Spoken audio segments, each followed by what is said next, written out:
कहेला नाही छोड़ब तोहके भौजी होलिया में। देवरा देवरा रंगवा डालेला सखी हमारा चोलिया में। देवरा रंगवा डालेला सखी हमारा चोलिया में। तो हेलो दोस्तों, आपका स्वागत है हमारे YouTube channel writer Mahesh Prajapati में। तो दोस्तों, आज हम एक धनंजय धड़कन के बहुत ही हिट गाने बलमा कदर न जाने बाली ले उमरिया के ट्रैक पर एक होली सॉन्ग लेकर आए हैं जो फुल और फ्री है। काफ़ी अच्छा मैटर है, मार्केट में बजने वाला मैटर है, देवर भाभी का मैटर है। तो चलिए स्टार्ट करते हैं बिना समय गवाए मुखड़े के साथ। देवरा रंगवा डालेला सखी हमारा चोलिया में। देवरा रंगवा डालेला सखी हमारा चोलिया में। कहेला नहीं छोड़ब, कहेला नहीं छोड़ब तोहके भौजी होलिया में। देवरा देवरा रंगवा डालेला सखी हमारा चोलिया में। देवरा रंगवा डालेला सखी हमारा चोलिया में। अंतरा फर्स्ट। जब से बहल बाटे फगुनी बयरिया तबे से लूटल चाहे देवरा लहरिया।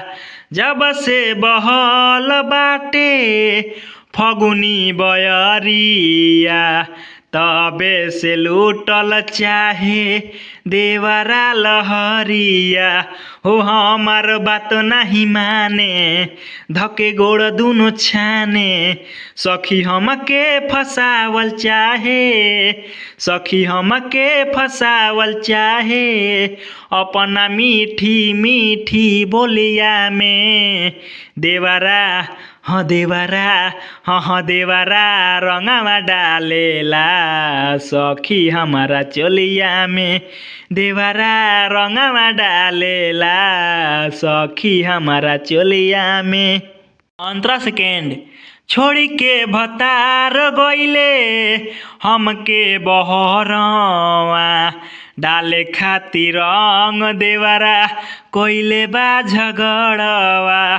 छोड़ी के भतार गइले हमके बहरवा डाले खातिर रंग देवरा कोइले बा झगड़वा।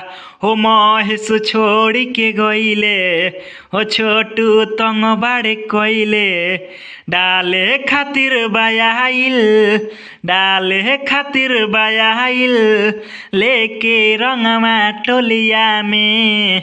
देवरा देवरा रंगवा डालेला सखी हमारा चोलिया में।